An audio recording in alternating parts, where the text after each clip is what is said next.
Hi guys, me again. Welcome to another Matchbox Monday. This series basically started out because of my nostalgia for Matchbox kits when I used to build them as a kid and the memories of doing that. But I've got to be honest, it's kind of developed from that. I'm actually finding that I can get hold of on occasions kits that I never owned as a child and obviously then never built. One example of that was the USS Indianapolis, which I've recently finished. But this is another one, the McDonald Voodoo, the well, in this instance the RF101 or the B/F101. So I didn't own this one, but I had an opportunity recently to buy it at my local model shop, and of course picked it up so that I could show it in a Matchbox Monday video. So I didn't know anything about this kit. I have already opened it and had a look. I'm surprised and disappointed, but we'll go through that. So this is one of the older boxings of the Matchbox kits. I think actually at this time Matchbox was owned by Rebel. If you want some idea of the different types of boxings that went with the Matchbox and even Airfix kits, then one of my mates, John Parker, if you pop to his channel, he does possibly the most in-depth reviews of kits that I know of, especially the nostalgic older type of kit. And he'll run through when each box variant was introduced and what year, and it's quite interesting, to be honest, to see the progression and what the changes were and when it happened. So I don't think that this box has any information on the back. Not really. It just gives you something about the skill levels there, although it's upside down. So we'll have a look inside, shall we? And let's see what, well, you already know what PK number this is because it'll be on the title of the video. But so let's have a look at it. Here's the decals. Let's start with those. Be interesting to see whether they're still usable. And it says they're printed in Germany by Rebel. So the instruction sheet.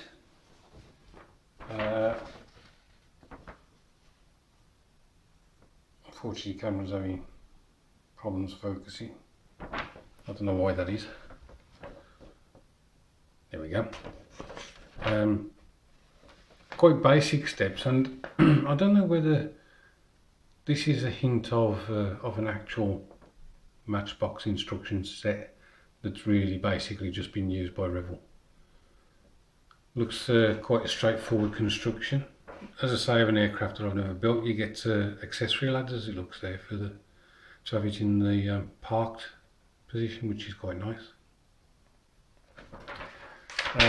There are two, as I say, from the decals, two airframes that you can build.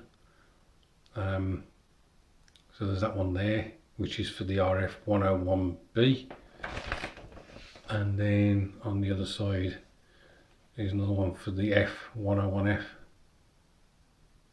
So, and I think this is in a like a light grey colour, whereas the other one, the previous one, was in the more like the Vietnam colours. And then there's just some bump on the front there. This is copyright 1992. It says at the top there, so this is 26 years old. So onto the actual sprues, produced in a silver grey, quite glossy as well. Raised panel lines, and at the bottom here we've got PK411 PK411 sprue B, I think that is. So that's that one. That's the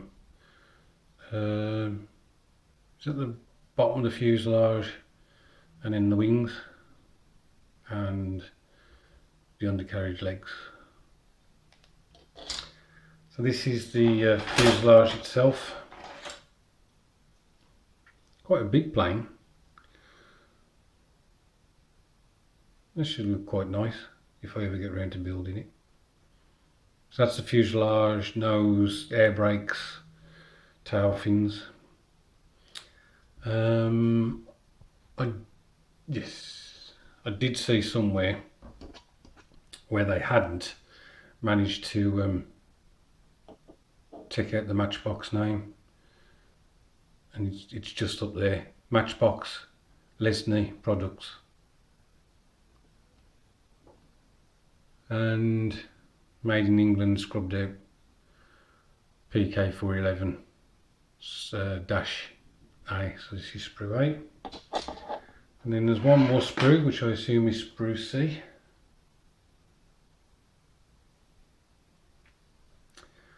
So this has got the seats, cockpit, ladders, undercarriage, fuel tanks, I think those are.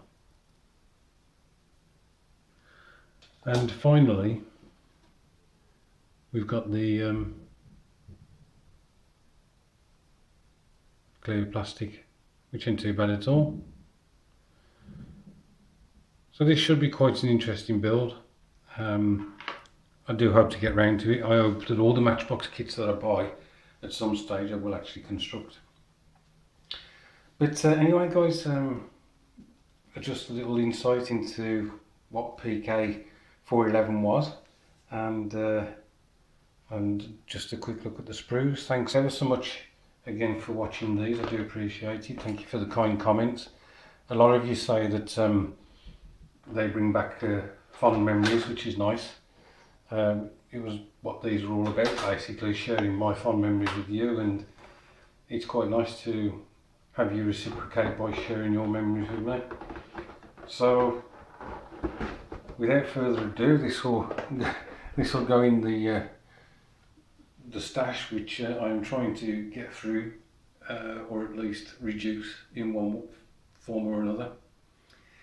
And as I said before, thanks ever so much for watching, and I'll catch up with you soon.